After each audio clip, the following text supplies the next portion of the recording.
The deepest betrayal wasn't discovering her husband with another woman. It was realizing the other woman had been holding her hand through every heartbreak. For 10 years, Elena Ravenshade and Clara Whitemore had been inseparable. They had grown up racing through palace gardens, whispering dreams beneath moonlit trees, and promising that no matter where life carried them, they would always choose each other as sisters. When Eleanor became Luna of the Blackthorn Kingdom, she never searched for another advisor.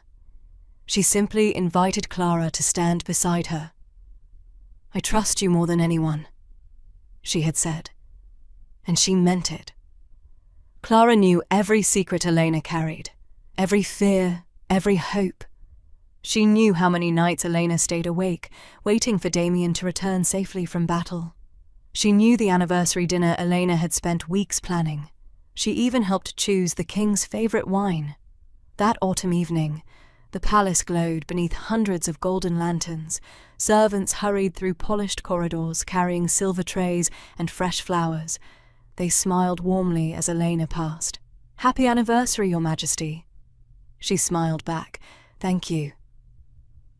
In her hands rested a bottle of Damien's favorite vintage. She wanted to surprise him herself.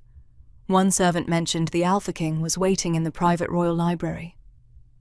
Elena's heart lifted. Perfect. She walked quietly toward the carved oak doors, imagining Damien's surprised smile when she arrived. Before she reached them, she heard laughter. Soft, warm, familiar. "Clara." Elena paused. Perhaps Damien had asked Clara for help arranging a surprise of his own. The thought made her smile. She reached for the door handle. Then she heard Clara's voice again, gentle, almost shy. "What about Elena?" Silence answered for a heartbeat. Then Damien spoke. His voice was low, certain. "She'll never know." The world stopped. The wine bottle slipped from Elena's fingers. Glass exploded across the marble floor. Red wine spread slowly over the white stone like spilled blood. Inside the library, conversation ended instantly. The door swung open. Damien turned first, his face drained of color. Clara stood beside him. One of Damien's hands still rested gently around her waist. The other had only just fallen away. Neither of them stepped apart quickly enough. Neither needed to. The truth had already spoken. "Elena." Clara whispered her name as though it might somehow repair what had shattered. Damien took one hesitant step forward. "It isn't—" Elena slowly raised one hand. "No." Her voice remained calm, steady, almost impossibly gentle. "Please." He stopped. She looked into his eyes for a long moment, then toward Clara, the woman who had comforted her after every disappointment, who had promised she deserved unwavering love, who had listened patiently whenever Elena worried Damien was working too hard. Every memory suddenly felt different. Every kindness became another lie. "Don't insult me," Elena said quietly, "by asking me not to believe what I've already seen." Neither of them spoke. There was nothing left to deny. Then something unexpected happened. Elena smiled, not because she was all right, because her heart had broken so completely that tears could no longer find their way out. "I truly hope," she looked from Damien to Clara, "that you're very happy together." The words frightened them more than anger ever could. She turned toward the doorway. Her footsteps echoed softly through the silent corridor. No accusations, no screaming, no desperate questions. Only quiet dignity walking away from two people she had loved more than herself. Behind her, Damien called her name once. She never stopped. She never looked back.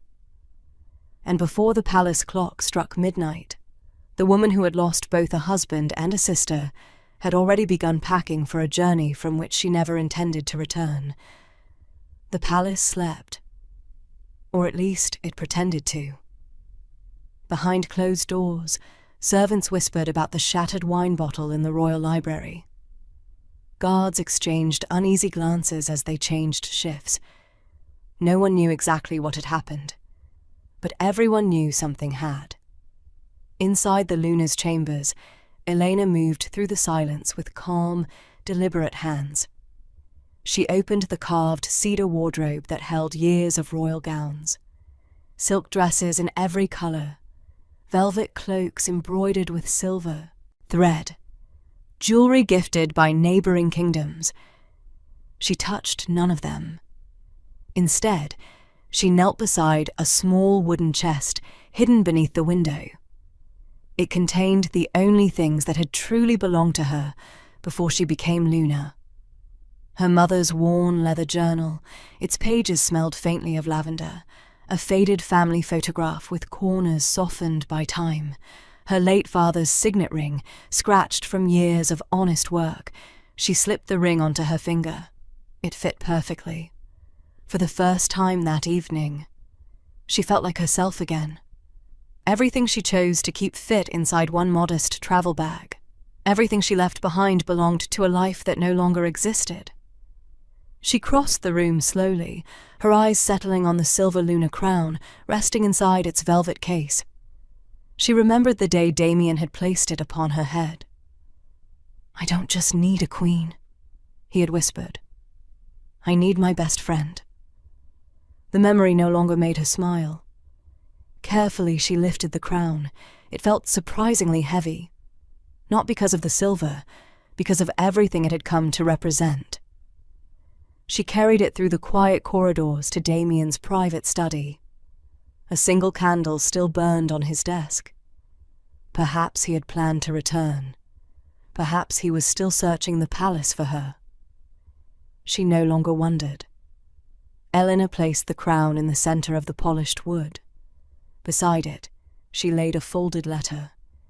She stared at the blank page for several moments before writing.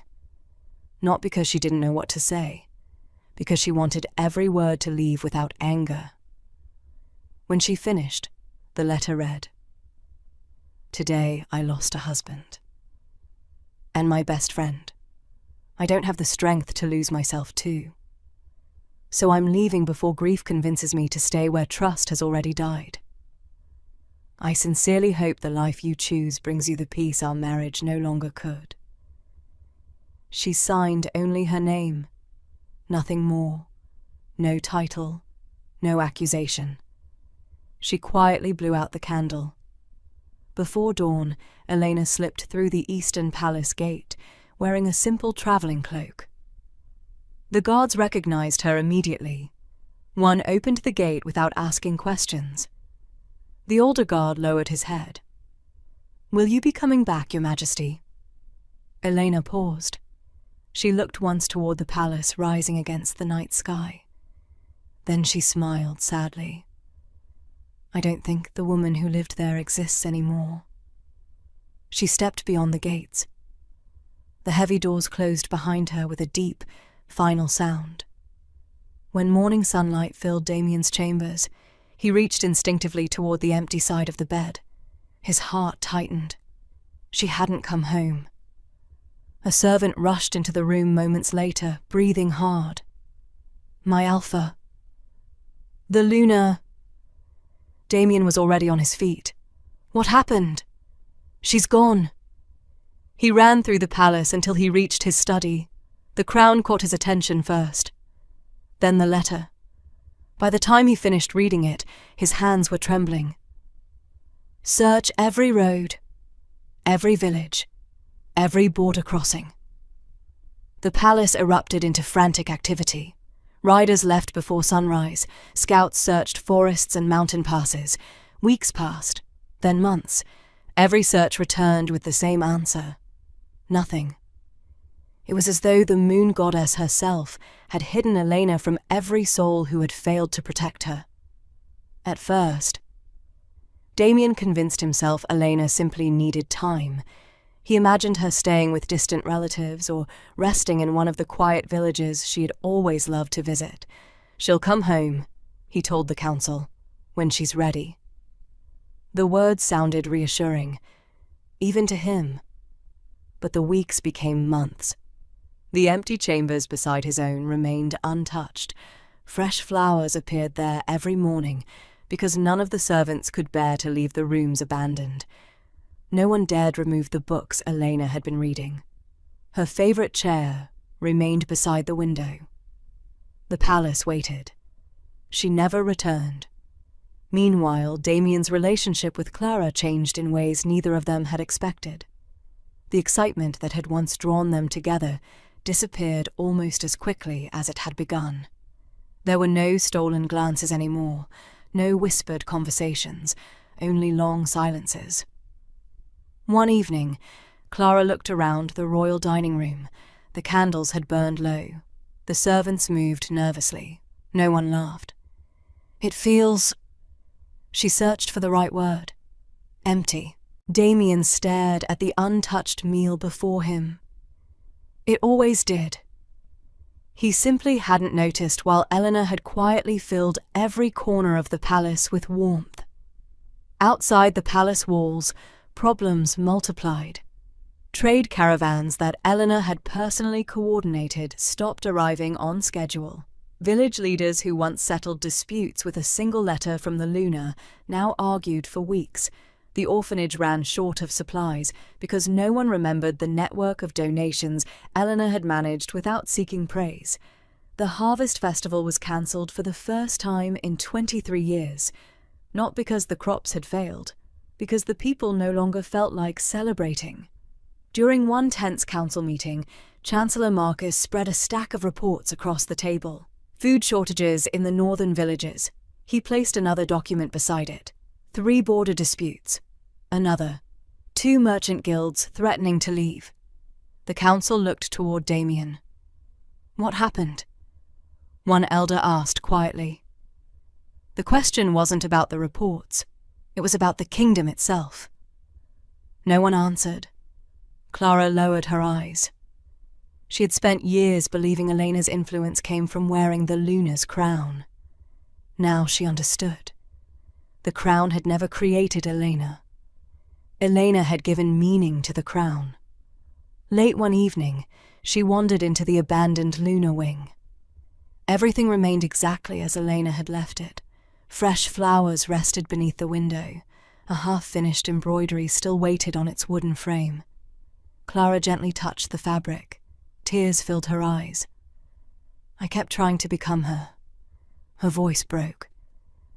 "But I never understood. She wasn't extraordinary because she was queen." She looked around the silent room. She made everyone around her better. The realization hurt more than jealousy ever had. Across the palace, Damien stood alone on the balcony where he and Elena used to watch the first snowfall each winter. For the first time, he admitted the truth to himself. He had never fallen out of love with Elena. He had simply mistaken comfort for something ordinary. By the time he realized the difference, the woman who had quietly carried both his heart and his kingdom was already gone. Then, one cold morning, a travelling ambassador arrived from across the Western Sea. He bowed before the royal council. "I bring remarkable news." Every ruler on the continent, he explained, was speaking about a distant nation unlike any other. A kingdom where no child went hungry, where refugees were welcomed instead of feared, where justice mattered more than noble birth. People called it only one thing: the Golden Kingdom. And they spoke of its mysterious queen with a kind of admiration Damien had never heard before. 7 years passed. The Golden Kingdom became more than a distant rumor. It became the standard every ruler was measured against. Travelers crossed deserts and oceans just for the chance to begin again within its borders. Widows found work. Orphans found families. Farmers received land instead of impossible taxes. Merchants spoke of fair laws. Healers spoke of generous hospitals. Even rival kingdoms admitted something they had never expected. The strongest nation on the continent had earned its reputation without conquering a single neighbor. Its greatest weapon was trust. Yet one mystery remained. Almost no one had ever seen the Queen. She rarely appeared outside her kingdom. She refused portraits. She declined celebrations held in her honor. Whenever foreign ambassadors requested an audience, they were greeted with kindness, but very little ceremony. People began inventing stories. Some claimed she had once been born into royalty. Others insisted she had been an ordinary healer. A few believed the moon goddess herself had chosen her. Only one thing was certain. Every person who met her left speaking more about her compassion than her power. Then came the Continental Peace Assembly. For the first time in generations, every alpha, queen, and ruler received an invitation to gather beneath one roof. The purpose was simple: strengthen trade, prevent future wars, build a better future together. Damien accepted. Not because he expected anything extraordinary, because his struggling kingdom desperately needed stronger alliances. The assembly hall stood at the heart of the Golden Kingdom. White marble columns stretched toward a ceiling painted. With scenes of peace rather than conquest, no statues celebrated military victories. Instead, carved into the walls were farmers harvesting grain, healers tending the sick, and children learning beneath great trees. Damien noticed immediately. This kingdom admired service more than glory. The great hall slowly filled with rulers from across the continent. Conversations echoed softly. Then, the ceremonial horn sounded. Every person in the room stood. The enormous golden doors opened. A woman dressed in flowing white and gold entered with calm, measured steps. She wore no excessive jewels, only a simple crown resting lightly upon her dark hair. Her posture carried quiet confidence, not pride. Peace. Damien looked up casually, then froze. His heartbeat seemed to stop. It couldn't be. Yet every step erased another impossible doubt.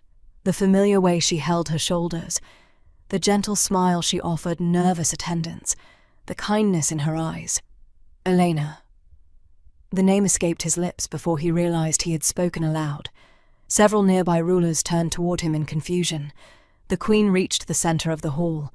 Only then did her eyes meet his. For one long moment. The noise around them disappeared. 7 years. 7 years of unanswered questions. 7 years of regret. 7 years believing she had vanished from the world. She hadn't disappeared. She had simply built a life so extraordinary that the entire continent now looked to her for guidance. There was no anger in her expression, no triumph, no desire to prove anything. She simply acknowledged him with the same respectful nod she offered every visiting ruler. Nothing more, nothing less. Damien suddenly understood the cruelest truth of all. He had spent 7 years searching for the woman he lost. She had spent those same 7 years becoming someone far greater than the Queen he had once believed he could replace. As the assembly began, Damien could barely hear the opening speeches. His eyes kept drifting toward the golden throne, toward the woman who no longer needed anything from him. And somewhere deep inside, he realized fate was preparing to ask him for something far harder than forgiveness. It was preparing to ask for humility. The famine arrived quietly. First came the failed rains, then the dry riverbeds, finally, the empty granaries. Within months, villages across the Blackthorn Kingdom struggled to survive. Parents skipped meals so their children could eat. Farmers stood helplessly in fields where nothing would grow. The royal council searched desperately for solutions. There were none, until Chancellor Marcus unfolded a trade report before the king. There is only one kingdom with enough surplus grain to help us through winter. Damien already knew the answer. The Golden Kingdom. The council chamber fell silent. One elder spoke carefully. They owe us nothing. No, Damien answered. They don't. Another advisor lowered his eyes. Will Queen Elena even receive you? Damien looked toward the window. I don't know. Days later, he crossed the border alone. No royal escort, no parade, no banners announcing his arrival. Only a single horse carried him to the palace, whose towers had become symbols of hope across the continent. The guards welcomed him with quiet courtesy. No one mocked him. No one reminded him of the past. That kindness somehow made the journey even harder. Inside the Golden Hall, sunlight poured through tall windows onto polished white stone. The throne at the far end of the room was beautiful, but surprisingly simple. Its elegance came not from gold or jewels, but from the respect it represented. Eleanor sat upon it, wearing a plain ivory gown beneath her ceremonial robes. The years had changed her. She looked stronger, calmer, entirely at peace with herself. The advisors standing beside her stepped back without being asked. The hall grew silent. Damien walked forward alone. Every step felt heavier than the last. Then, before the woman he had once believed he could replace, the Alpha King slowly lowered himself onto one knee. A quiet gasp echoed through the hall. Kings did not kneel, yet no one tried to stop him. He bowed his head. "I've come." His voice was rough with emotion. "Not to ask for another chance." He lifted his eyes to meet hers. "I forfeited that years ago." He took a slow breath. "I've come to ask you to save my people.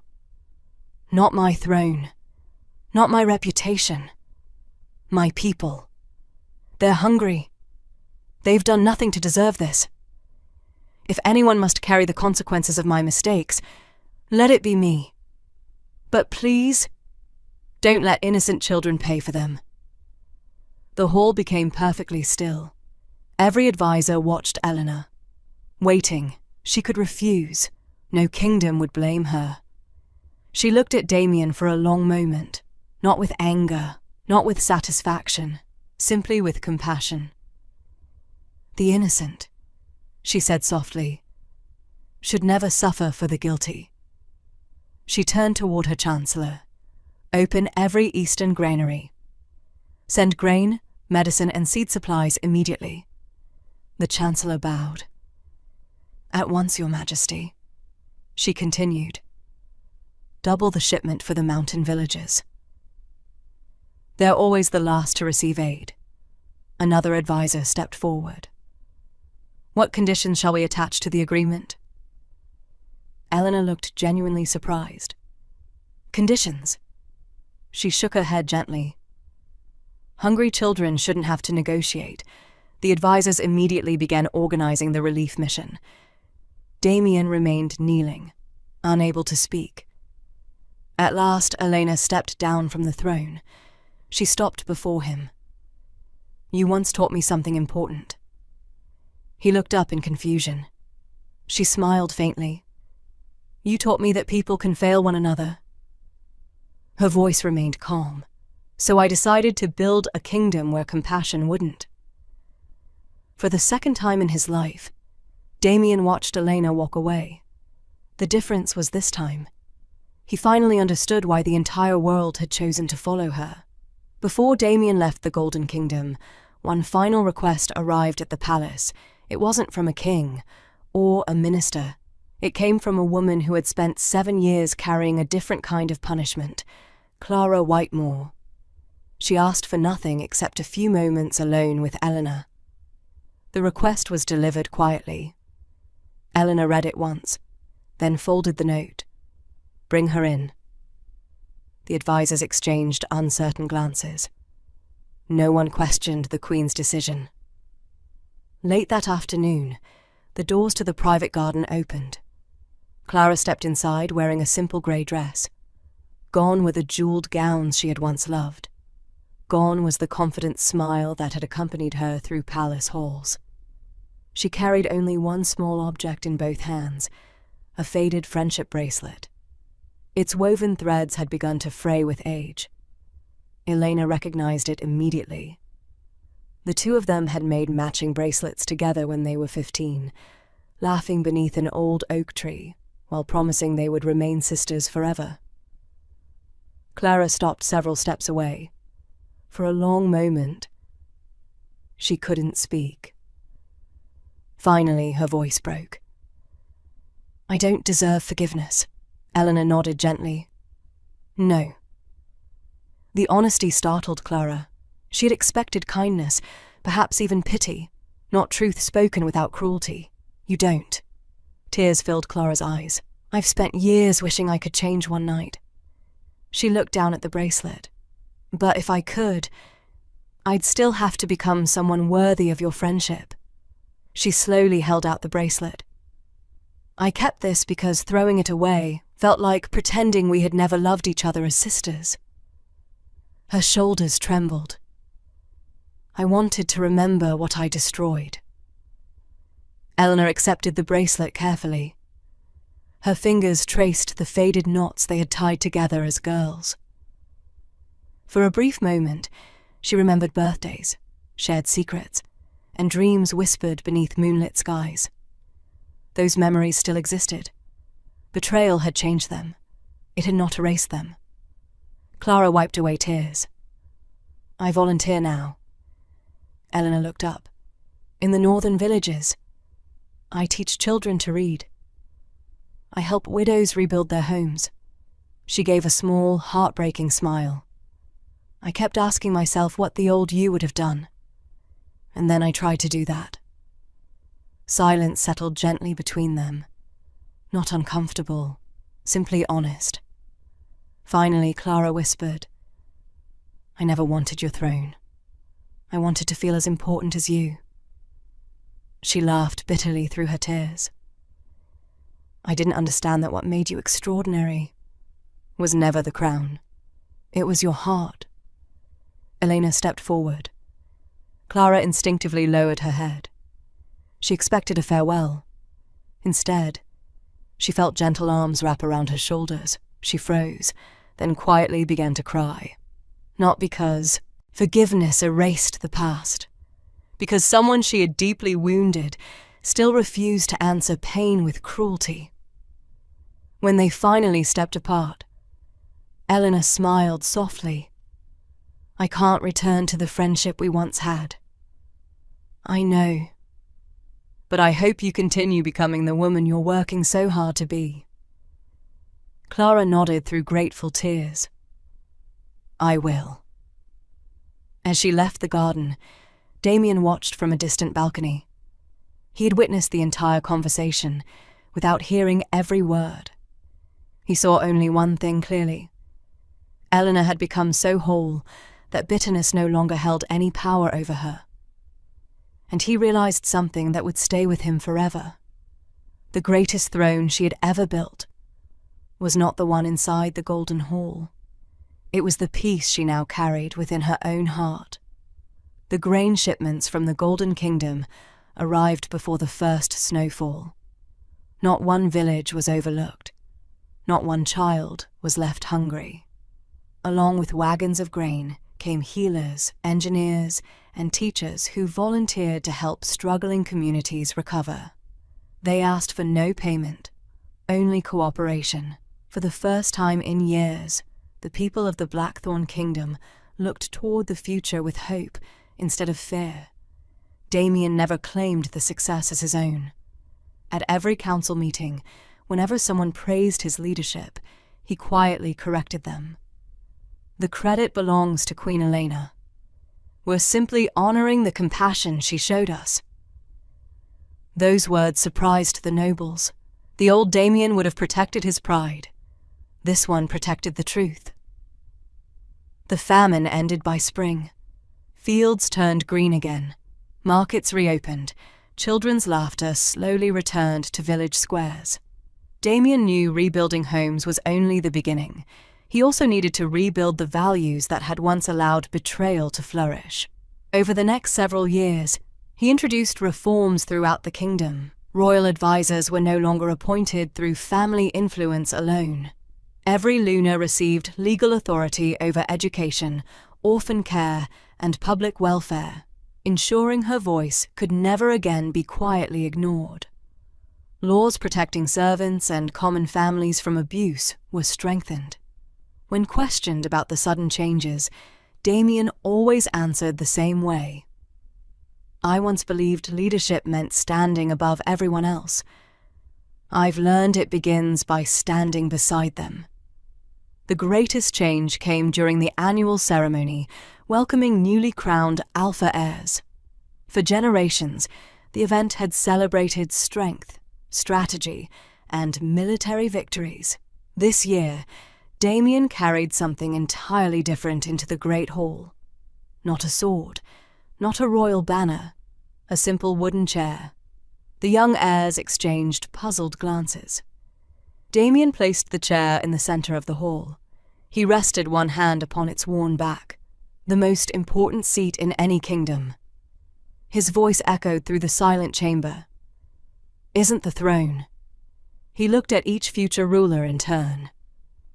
"It's the chair beside the person who believes in you." He paused. I abandoned mine. No one moved. No one even breathed loudly. For the first time, they saw a king speak about failure without hiding behind excuses. If someone gives you loyalty, protect it. If someone trusts you with their heart, treat that trust as more valuable than your crown.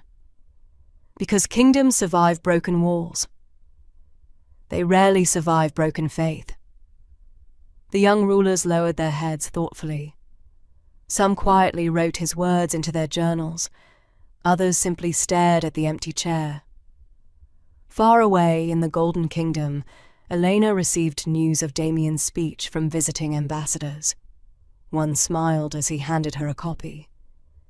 The future kings listened in complete silence. Eleanor read the speech slowly. A gentle smile touched her lips. Not because Damien had spoken about her, because he had finally become the kind of leader his people deserved. She folded the parchment and looked toward the palace gardens, where children laughed while planting young olive trees. Healing, she realized, was a strange thing. Sometimes it meant rebuilding a kingdom. Sometimes it meant rebuilding a heart. And sometimes it meant watching someone learn lessons you had once prayed they would never need to learn the hard way. Years later, every future ruler would travel to the Golden Kingdom before taking the throne, not to study war, but to learn why compassion had become the strongest foundation any kingdom could ever possess.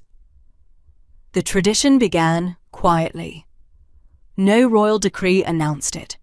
No messenger carried invitations across the continent. It simply happened. Each year, newly crowned rulers found themselves traveling to the Golden Kingdom before returning to their own thrones. They came expecting lessons about diplomacy, trade, military strategy. Instead, Queen Elena welcomed them into schools, hospitals, farms, and orphanages. She never began in the throne room. She began where ordinary people lived. "Watch carefully," she would tell the young rulers. "A kingdom reveals its true strength long before you reach its palace." She walked beside farmers discussing irrigation before harvest season. She listened to teachers describe children who struggled to read. She visited healers caring for the elderly with the same attention she gave foreign ambassadors. The future rulers slowly realized something extraordinary. Everyone spoke to their queen without fear. Not because they forgot she wore a crown, because they trusted she would listen before she judged. Among those who returned each year was Damien, not as a student, as an ally. Whenever floods struck neighboring kingdoms, Blackthorn and the Golden Kingdom sent aid together. When sickness spread across distant villages, their healers traveled side by side. People stopped speaking about the two kingdoms as former rivals. They simply called them partners.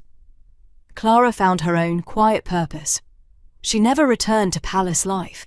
Instead, she founded a network of learning houses for orphaned girls across the northern provinces.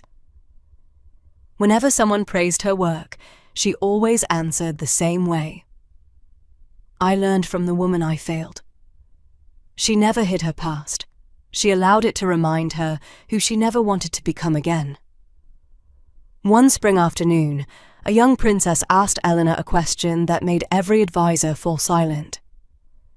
"Your Majesty, after everything that happened, why didn't you build your kingdom to prove them wrong?"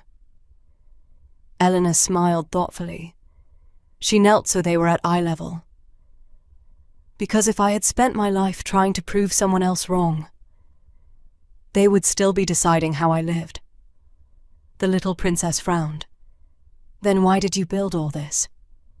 Eleanor looked around the gardens where children from many kingdoms played together without caring where one border ended and another began. "I built it because peace deserved somewhere to live." The child smiled. "I want a kingdom like this someday." "You can. But remember something." Eleanor gently touched the girl's shoulder. "People will forget your speeches. They'll forget your titles. They'll even forget many of your victories. But they'll never forget how safe they felt under your care." Years later, stonemasons completed a magnificent white marble arch at the entrance to the Golden Throne Hall. Delegations from every kingdom gathered for its unveiling. Damien stood quietly among them. Clara watched from the back of the crowd. Young rulers waited with respectful silence. A silk covering slowly fell away. Carved into the brilliant marble were the words Elena had chosen herself. "Never build your happiness on another person's heartbreak." No cheers followed, only thoughtful silence, because everyone understood those words were larger than one broken marriage. They were a promise that no victory would ever again be celebrated if it required destroying another person's dignity to achieve it. Years passed, and the words carved above the Golden Throne Hall became known in every kingdom on the continent. Travelers paused beneath the white marble arch before entering. Young rulers copied the inscription into their journals. Parents repeated it to their children. Merchants carried the story across distant lands. Never build your happiness on another person's heartbreak. Many assumed the message had been written for Alpha King Damien. Others believed it was meant for Clara. Whenever visitors asked Queen Elena which one was true, she always smiled. Neither. The answer surprised them every time. She would gently touch the cool marble before continuing. "I wrote those words for myself. If I allowed betrayal to teach me bitterness, then the people who hurt me would still be shaping my future." Silence always followed, not because her words were complicated, because they were true. The Golden Kingdom continued to flourish. Its greatest export was no longer grain or trade. It was wisdom. Future kings, queens, and alpha heirs spent months studying there before accepting their own crowns. They learned that leadership began with listening, that justice without compassion eventually became cruelty, that loyalty, once broken, could never be demanded back. It could only be honored when it was freely given. Damien kept his own promise. Every year, before welcoming new leaders into the Blackthorn Kingdom, he showed them a simple wooden chair displayed in the royal hall. It stood beside the throne instead of beneath it. One young alpha once asked, "Why is that chair more important than your crown?" Damien smiled sadly. "Because the throne reminds me I was chosen to rule." He rested a hand on the chair. "This reminds me that I almost lost the person who chose to stand beside me." No one forgot the lesson. Clara lived quietly for the rest of her life. Her schools for orphaned girls spread across the northern kingdoms, giving thousands of children opportunities she had once taken for granted. She never sought recognition. Whenever one of her students thanked her, she would simply say, "Become someone who protects another person's trust. That will thank me more than words ever could." On warm summer evenings, Eleanor often walked through the palace gardens alone. Not because she was lonely, because she enjoyed the peace she had fought so hard to build within herself. One evening, Damien joined her. Neither of them spoke for several minutes. They watched children from visiting kingdoms laugh together beside the fountains. Finally, Damien broke the silence. I used to think kneeling before your throne was the hardest thing I'd ever do. Eleanor looked at him with quiet curiosity. And now? He smiled gently. I've realized the hardest thing was accepting that you never needed me to kneel in order to rise. She nodded. That was something I had to learn too. He looked at her. You became greater than any queen I imagined. She shook her head with a warm smile. No. I simply became the woman I might never have discovered if I had stayed where my worth depended on someone else's loyalty. As the sun disappeared beyond the gardens, the bells of the Golden Kingdom rang across the valley. History remembered many victories won through armies and conquest, but generations spoke longest about another kind of victory, the day a betrayed Luna refused to let revenge become her crown. The Alpha King who once betrayed his queen did kneel before her throne, not because she demanded it, because humility led him there. And the greatest empire either of them ever built was never made of stone or gold. It was built from compassion, accountability, forgiveness, and the courage to become better than the pain that once tried to define them.